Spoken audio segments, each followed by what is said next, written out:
Representative Carson. Thank you, Speaker. I've given a lot of thought to this article, and there's just a few things I want to say. I'm not going to oppose the article. I know that there's probably tremendous support for it in the room.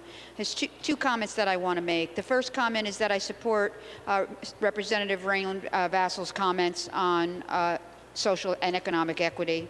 But the second thing that I'm concerned about is that we're allowing these new compassion centers to grow and supply themselves. And what concerns me is that we have currently about 600 square feet of marijuana production space. We have 45 currently licensed cultivators with 31 licenses pending. So these are cultivators that have started business, gone out, invested probably what's hundreds of thousands of dollars, if not millions of dollars, in starting these cultivation centers. And there's only two options that can come out of this. The first option is that these businesses go under. That's option number one, which I don't think we want to see happen. But the second option is that they continue cultivating and there's no market for them in the compassion centers. They're going to sell it in the black market because that's what their business is. So while we haven't addressed legalization this session, I'm afraid that we will have additional marijuana on the market that cultivators are forced to sell because they don't have any place else to sell it. So my hope is that doesn't happen, but I just thought I'd flag that. Thank you, Speaker.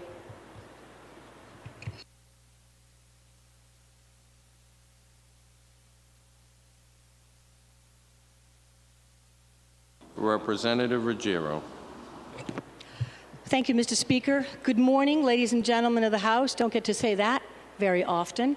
I have done a lot of work around this amendment the last several days, and I have some concerns because it has become a small business issue with my conversations with the cultivators. As you know, a couple of years ago, Rhode Island has started to license cultivators, and as my colleague mentioned, we have 45 cultivators in this state currently, 45 small businesses with 31 licenses pending.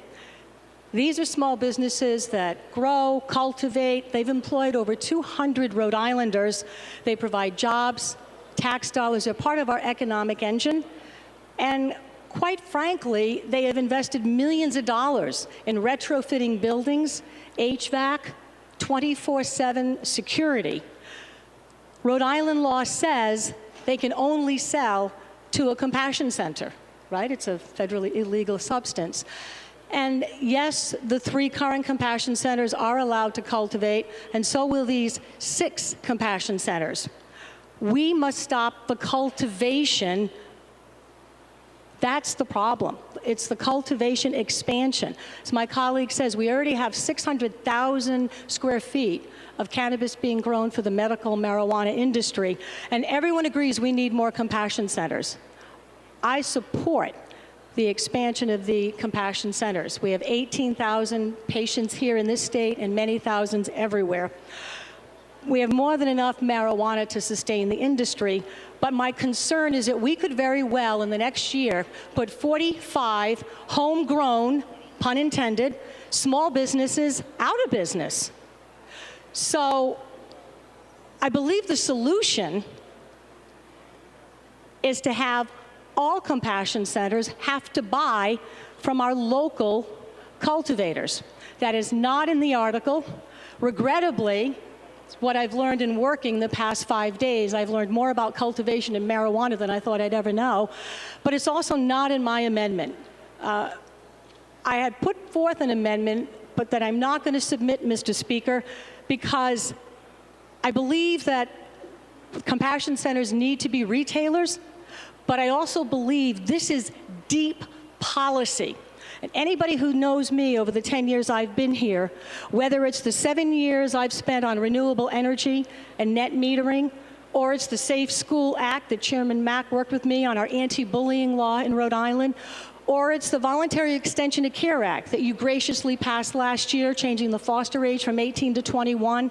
It takes time, collaboration, and I've been working with the cultivators. I will continue to work with the lobbyists, the lawyers, regulators, But we need a deep policy around this, because when Rhode Island legalizes this, not if, but when, we have got to get this right.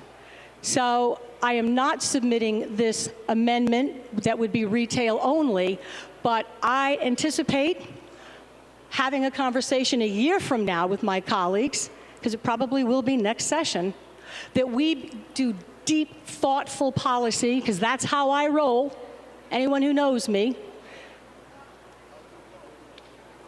And we have got to get it right. We don't want, and I get these 6 compassion centers, some may be multi-state operators coming into the state. We don't want them putting 45 small businesses out of business. I don't want this to become, I know a guy, Rhode Island story, right? So with that, Mr. Speaker, I will tell you I support the article. It needs a lot of work, in my opinion, but that's what we do. And at the same time, it's a good start, because we do need more retail operations. So I would ask you to support the article, and I look forward to working with a number of colleagues. I know Chairman Craven, Leader Shikarchi, we're already in conversations with people. So, and Mr. Speaker, I plan to sit and meet with you so we can do some real strong, deep, robust policy on having all of these compassion centers that work in concert with our small businesses. Thank you very much for listening, and thank you for the floor, Speaker. Chairman Solomon. Thank you. May I be recorded in the affirmative on the previous votes? I believe it's Okay, let's identify him. Article 14, the first section, second section, as well as Representative Abney's amendment. Yes, you may, so ordered. Thank you.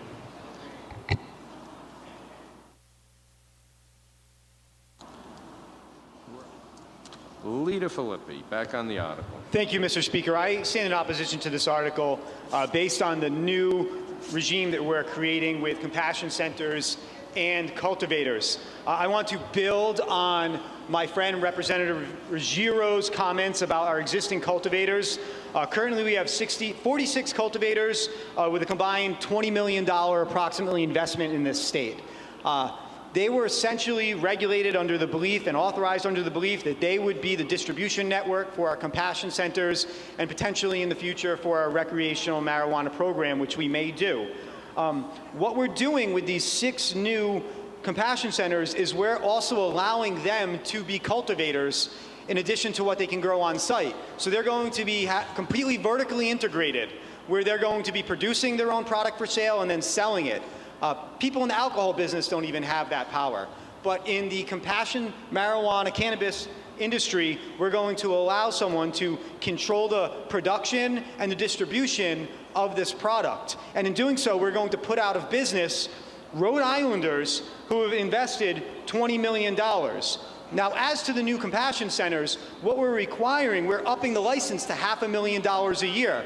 This isn't for small businesses, everybody. This probably isn't even for local Rhode Islanders. This is for, in my opinion, big out-of-state California, New York money to come into this state and control our compassion center industry.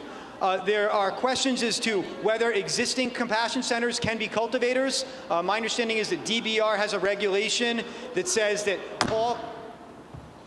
Thank you, Speaker. The DBR has a regulation that the 3 existing compassion centers, other than what they can grow on site, can't be cultivators, but the new compassion centers, the 6 that are coming in, will be authorized to have a cultivator license. So the existing compassion centers who invested millions of dollars, built this industry, were the people who got in front, had few years of losses up front. We are now putting them at a competitive disadvantage to the new 6 compassion centers, which will likely be owned by out-of-state money because they can afford the $500,000 a year fee to run the compassion center.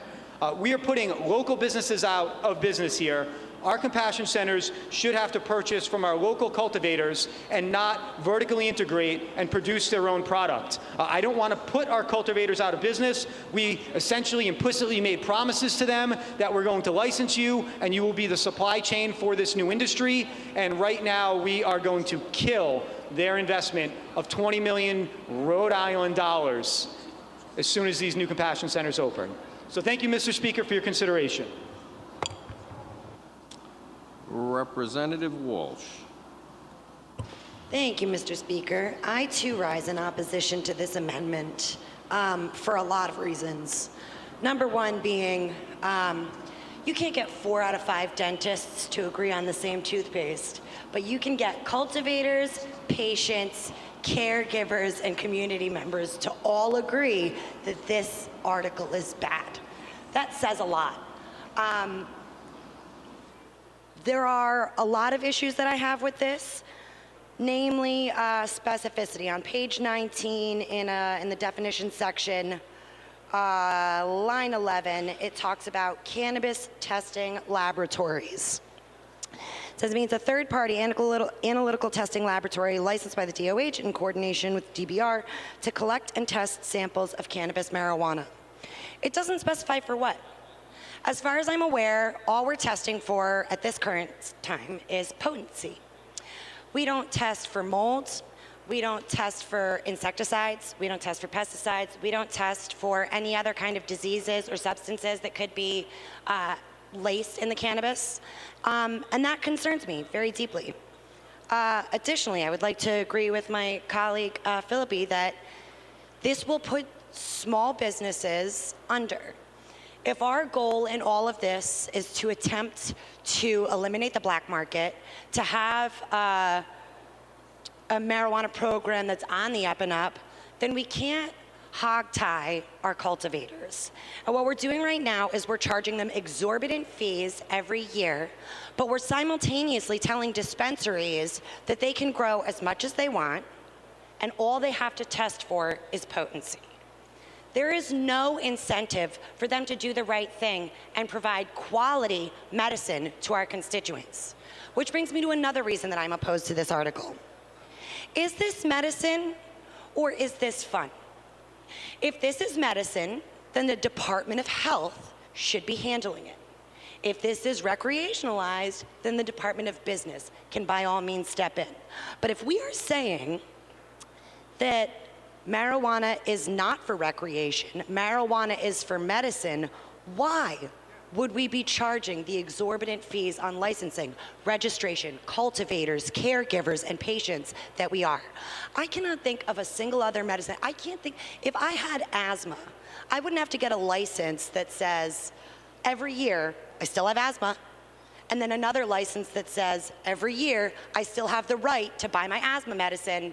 And then this is, if we truly believe that this is medicinal, which this article purports to, then we need to treat it that way. And as of right now, we're hurting patients in Rhode Island. These are cancer patients. These are people like my mother who had stage 2 breast cancer. And the only thing that she could take that would let her sleep at night, that would give her the ability to keep a meal down, was medical marijuana at the end of a long day.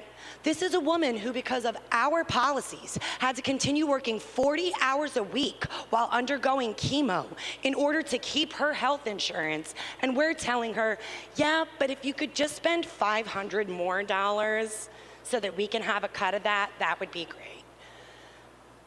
This represents a fundamental misunderstanding of cannabis in general. And I really wish that for once, when we are putting these articles together, we would consult with the experts. And I don't mean the experts as in the people who stand to gain millions of dollars when we pass these articles. I mean the experts as in the people who've been researching this for decades and know more about it than us waitresses and lawyers and accountants ever could. I will be voting no on this article. Thank you, Mr. Speaker.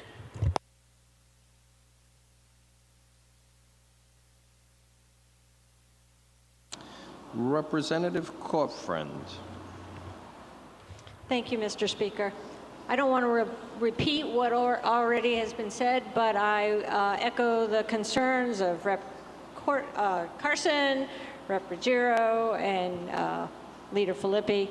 I too have concerns about the small businesses that are the cultivators now that we've been trying to grow in this state. We have 18,000 card holders, I believe now, and we're not increasing that. We're not increasing the market, but yet we are increasing the ability for more cultivation, and I'm afraid that's going to put businesses that have invested millions of dollars into this out of business. So I echo their concerns. I will support the article, but I just wanted to express my concerns on the part of these small businesses.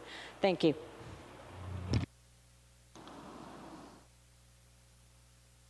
Representative Ringland Vassell. Thank you, Mr. Speaker. I stand in totally strong opposition to this amendment. Before I share my comments, I want to do a full disclosure. I don't smoke weed. I don't have any personal interest in this industry. The only interest I have in this industry is social equity and economic equity. I also want to share with you and bring your attention, all of you, my worthy colleagues, I want you to start thinking about the war on drugs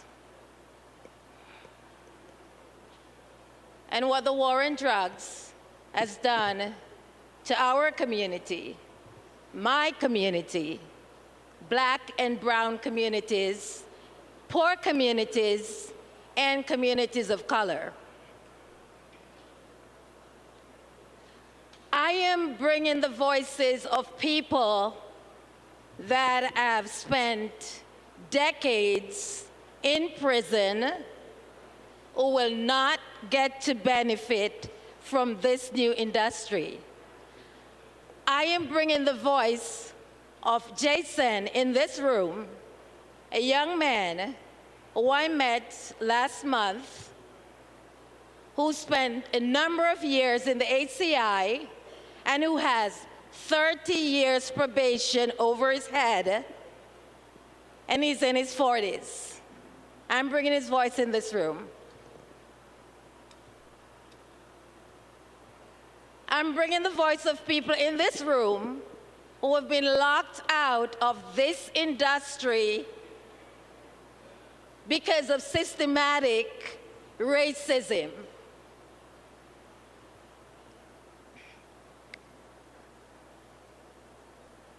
So this new industry,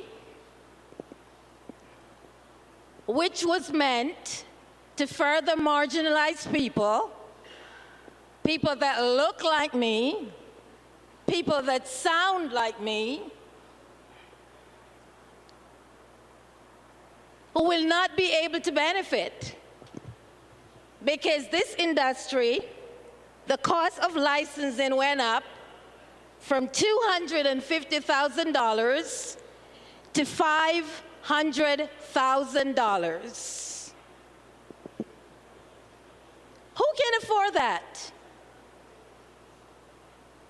Not the people that I know, not the people that I talk to, not the people that has been harmed by the war on drugs, that some people, selected people, will now stand to benefit from. Think of that. Is that what you call justice? Is that what this body calls justice? Okay, so justice. Justice for who and for whom? I ask.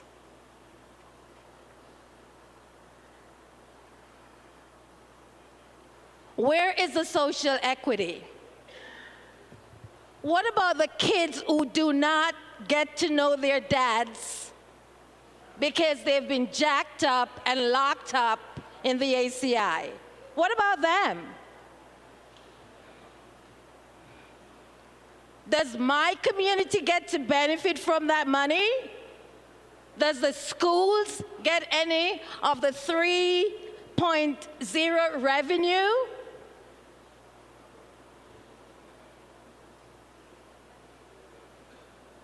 This is not fair.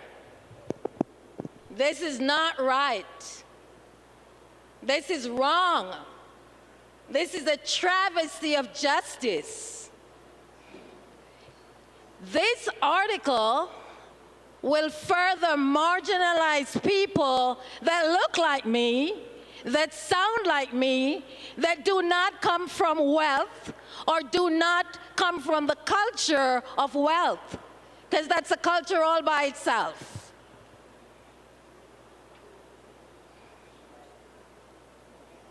Search your hearts. 15 seconds. If this is passed, and I know it will, because everything usually passes. Let me just share what happens. Actually, time, but we can come back to you, Representative. Thank you, Speaker. Keep your thoughts. You have another opportunity to speak. Thank you, Speaker. Representative Lombardi.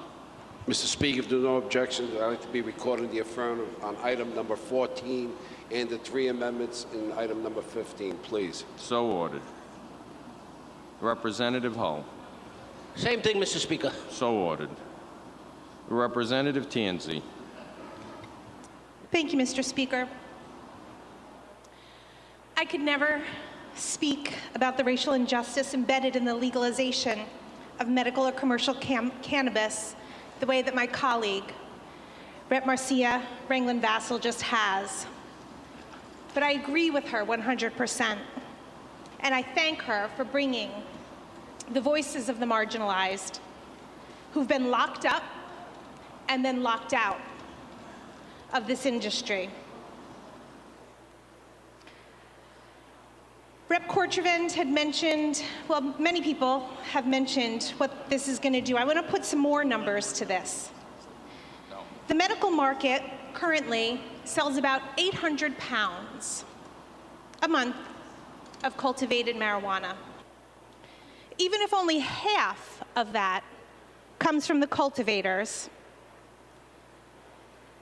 that's 400 pounds of marijuana divided by 42 cultivators. Now add 6 new compassion centers to the mix, who will have every incentive to grow and sell their own product. We still only have 18,000 patients. We're tripling production, we're tripling capacity, and yet the number of patients and the number of pounds remains constant. Doesn't take an economist to figure out what's going to happen to the 45 existing businesses in this state and the 30+ pending license holders, people who have invested, as Minority Leader, it's so easy to say whip, Minority Leader Philippi has given us a dollar amount. I believe it was several $1 million. What happens to all of those investments? Their market disappears. That's what we're doing with this. We've told them that we want them here. We've given them the license. We've taken their money. They've invested heavily. And now we're pulling the rug out from underneath them. Another number is the over 200 people that we have employed in these cultivator licenses. And I don't know about you, but I've been hearing from them all week. These aren't just the people who are the license holders. These are the people who do the lighting design and engineering. These are the HVAC installers and designers. These are the URI agricultural graduates. Our flagship university, our land-grant university, has similarly invested in the future of marijuana. Those are 200 people plus who stand to lose a great deal if we pass this budget article as written. You know, we've seesawed back and forth on this policy since the day it was implemented. I was a firm supporter of medical marijuana, but boy, did we fail on this one. We have seesawed back and forth. We have led people to believe that their future was bright if only they would come to Rhode Island and make a major investment, right? Let's for a second pretend we're not talking about marijuana. Let's pretend for a second that we're talking about sailing. We told people that we were going to have a world-class industry here. We were going to allow them to come in. We're going to redo Fort Adams. We're going to give them the infrastructure for their business investments to thrive. Come one, come all. Make major investments in our state, small business owners. And then when you get here, a year or two later, as you're already teetering on failure because we failed to do what we told you we were going to do, we completely pull the rug out from underneath you. To all of my colleagues here who espouse the pro-business mantra, it's all about the jobs and the economy. Well, where are you on this article? Just pretend for 1 minute we're not talking about marijuana, ladies and gentlemen. We're talking about an industry that we invited to come and invest in our state. And look at the message we've sent to them. 15 seconds. I hadn't planned on opposing this article in its entirety. I had hoped that there would have been an amendment that would have talked specifically about this. But I will be opposing this amendment in its entirety because we have failed to implement this appropriately. Thank you. Representative Mendez. Thank you, Speaker. Without objection, may I please be marked in the affirmative on Article 14, both sections, and Article 15, Chairman Abney's amendment. You may, so ordered. Representative McLaughlin. Yes, Mr. Speaker. I have a question for the sponsor of. The chairman, for the Chairman chairman will Abney. yield. Chairman Abney will yield. Chairman, how you doing? I'm doing well. How are you? Okay. It's just, yeah, you know, I'm looking, you know, at the very beginning when we voted in reference to medical marijuana. Okay, this is needed. You know, medical marijuana is needed. My area of concern at that time, and for anybody that knows me, you know, recreational stuff, we got enough crazy people running around, okay? But medical marijuana helps people, all right? My question is basically in reference to, on the medical marijuana, there was state regulation by Department of Business regulation and our state police. Is that applicable to the expansion program? Yeah, the only thing you're doing, everything is the same, you're just expanding the program. So whatever role the police had or anybody have, that has not changed. Okay. We're just adding more room for compassion centers. Everything else is the same. Just adding more room? Yeah. And with the expansion of the medical marijuana facilities, okay, like someone brought to my attention, there's only 18,000 people. Can we foresee a bigger market? Well, that's a question I can't answer. It's a hypothetical. I guess we could see a bigger model, but I can't say yes or no. Or actually, Rhode Island selling it for medicinal purposes to other states? I think everything you're saying is a hypothetical that's possible, okay, but that's not what we're talking about right now. We're only talking about the expansion of centers from 3 to 9, which is 6 more. And in generally when you expand and there's more competition, it lowers the prices of things that, you know, that we're talking about. But that's all we're talking about. And my last question will That's be, okay. Can there be an incorporation of the original growers with the bigger people that are coming to invest? Can this product be sold to them, you know, from the original growers? Can one business sell to another business? All of that's possible. I don't. But again, that's not what we're talking about. All we're talking about is expanding what we have. Yeah. Well, thank you for your answering my questions. Okay. Representative Nardone. Yes, Mr. Speaker, would the chairman yield for a question? Chairman Abney, will you yield? Oh, I'm sorry, I'm still talking. Yes. He will yield. It Proceed. would be very brief, Mr. Chairman. That's okay. When you were introducing the article, you had said something, and I'm not sure I heard it correctly, that nurses in schools could now administer hemp. Is that true? Well, the amendment is removing that. I read what was in the article, but the amendment is removing that part where school nurse teachers, correct, can do that. So school nurses cannot do that under Right. this amendment. Right, with the amendment, they can't. I asked that because I have a constituent in my district that has a child with autism who relies heavily on hemp.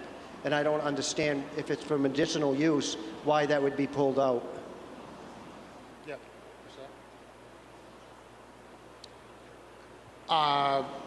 You know, school, I'm not sure that I really understand. You're saying that you have a constituent that has a child that has autism. That relies on hemp. That relies on hemp to reduce seizures. And yet this is for medicinal purpose, and yet they're pulling it. I don't understand why. Right. Okay. So what I'm understanding, if they're doing it now, and it's being done legally, there's no change in that. It's not being done now. She cannot. The nurse will not do it. If this is being sold as an actual medicinal process, why is it being?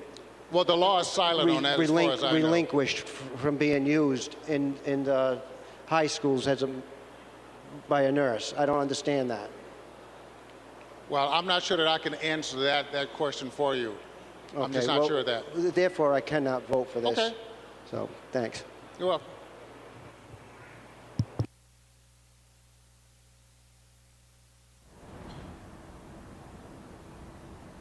Let's see. Deputy Speaker Lima. Thank you, Speaker, members of the House. I have some great concerns about the entire marijuana business as well as the legalization. Some time ago, I was concerned about the marijuana application process being corrupt, full with secret deals and special interests. And in response to this information, I called Norman Berenbaum, and I spoke to him for hours about the whole process. He was a very knowledgeable man, and he was very helpful, and he agreed to put the names of all the people involved in the application out there transparently. So that was a step in the right direction, but I feel there's an abundance of secrecy and a disgraceful lack of transparency. This involves a lot of money. And I'm very happy that this House passed the amendment to disclose requirements for those in the dispensary and in the growing business. That's a step we did in the right direction. And Leader Philippi, I just want to mention that this is not all Rhode Island money with the cultivators we're talking about. There's a lot of out-of-state money behind these cultivators from people in other states who are involved in the marijuana business. So I just wanted to make a point that it's not just Rhode Island money. It's from people out of state that are behind this.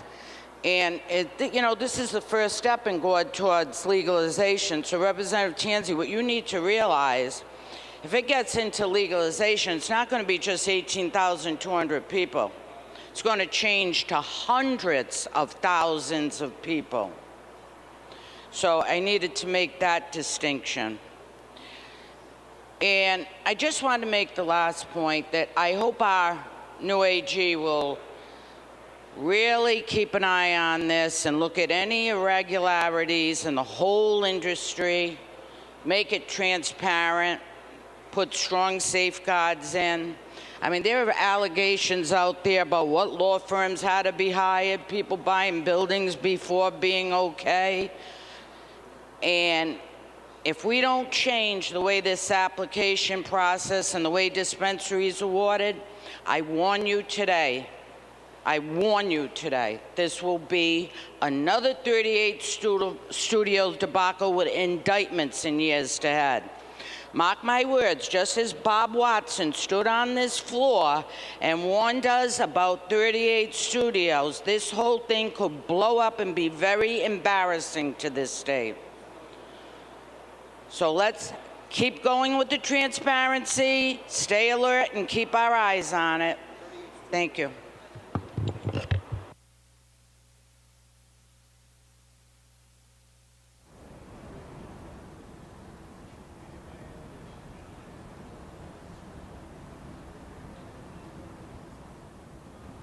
Let's see, Representative Millet.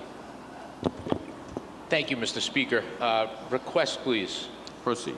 Mr. Speaker, I'm asking if I can be marked in the affirmative on both votes for Article 14, in the affirmative for the First Amendment on Article 15, and in the negative on the Second Amendment, please. So ordered. Representative O'Brien.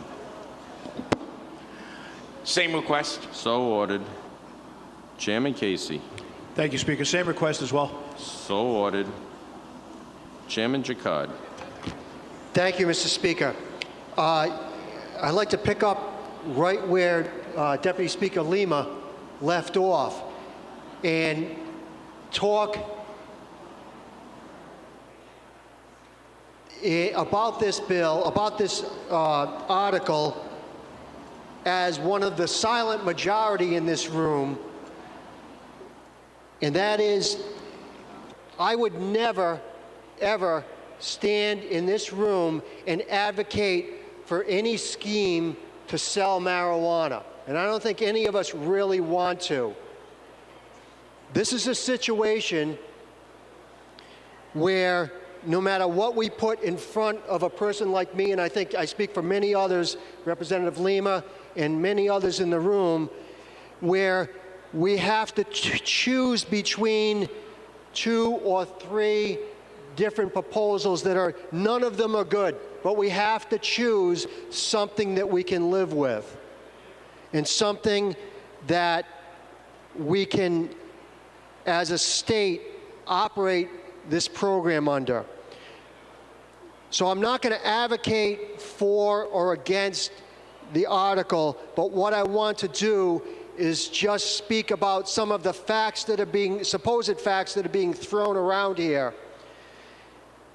I was on the Finance Committee when we first passed the Medical Marijuana Act, and I distinctly remember the testimony was over and over again that there would be 2,000 card-carrying people that would qualify for medical marijuana.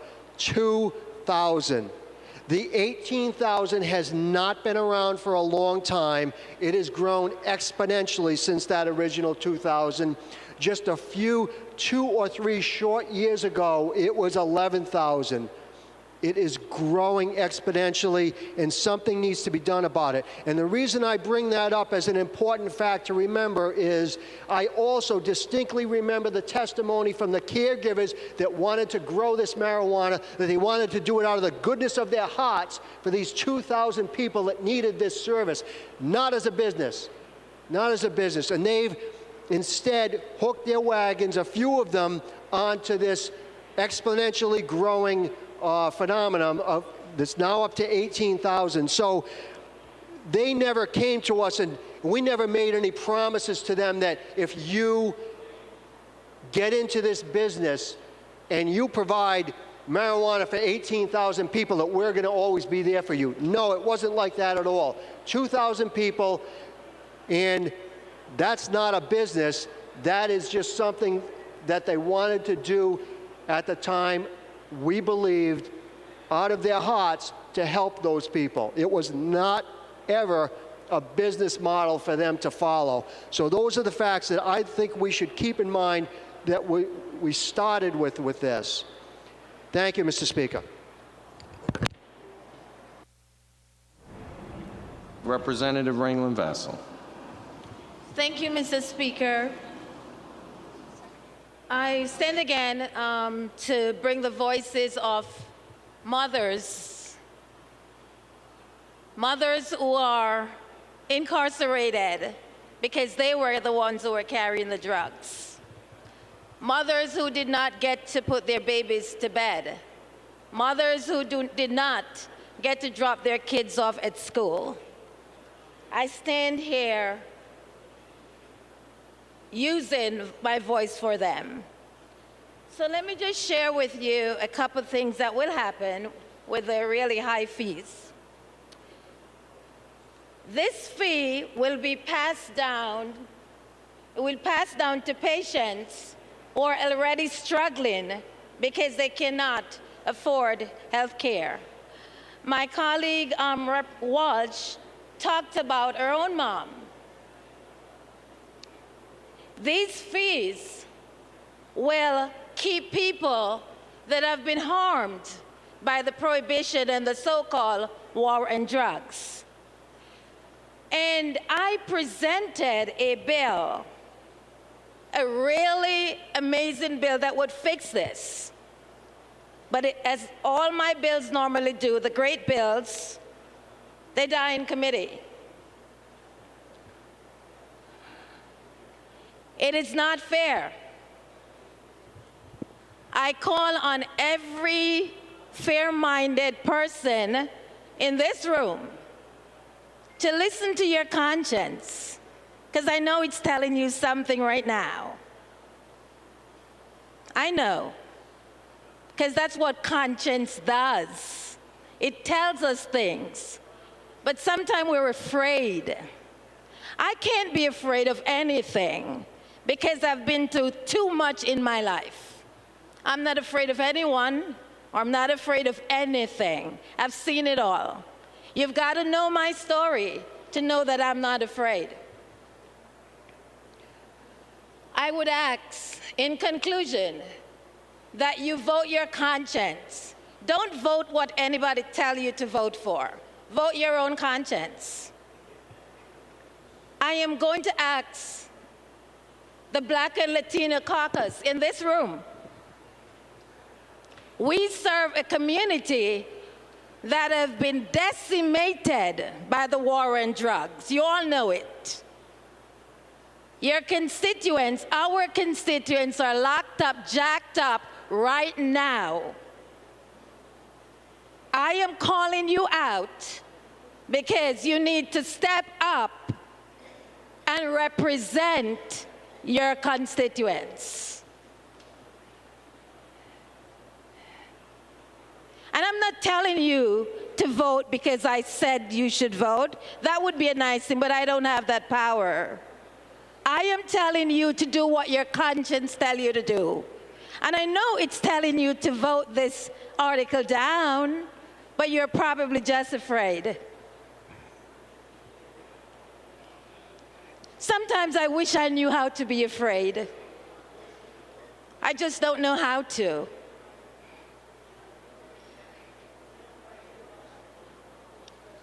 I said to my sister last night, I wish I didn't have to fight every single day.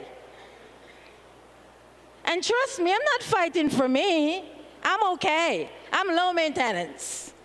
I don't need a lot of stuff.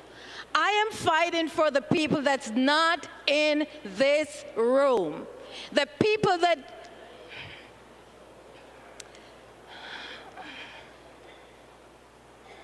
it's troubling.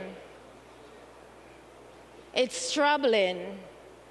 The people that don't get to dress up in suits. The people that have been silenced because they don't have the money. All right. I am going to say one thing to you out there if you're listening to me. I am going to address you with my 2 seconds that I have 30 left. seconds, Representative. I ask you in the community to step up. No one is going to fight for you. You need to be on the front line of this battle because it's a battle for your kids, it's a battle for your community, it's a battle for all of us. Thank you. Representative Carson. Thank you, Speaker. I wanted to respond to Chairman Jacquard's comments. And I do think he is correct when he speaks about the history of this issue and about the intent of the few caregivers that came and that were really committed to serving patients that needed to use marijuana as a medicine. But I think that the horse is out of the barn now. And I think that it's been driven by the free economy and it's been driven by the medical community. And we have a situation now where we have 18,000 prescriptions that are out there, and we could have 25,000 in the next several years. I mean, and my concern is that, you know, we look comprehensively at this program and don't piece it together, because we're sort of piecing it together like a puzzle a little bit, and I'm not real sure the pieces are all really fitting. So I hope that we'll spend more time on this next year more comprehensively.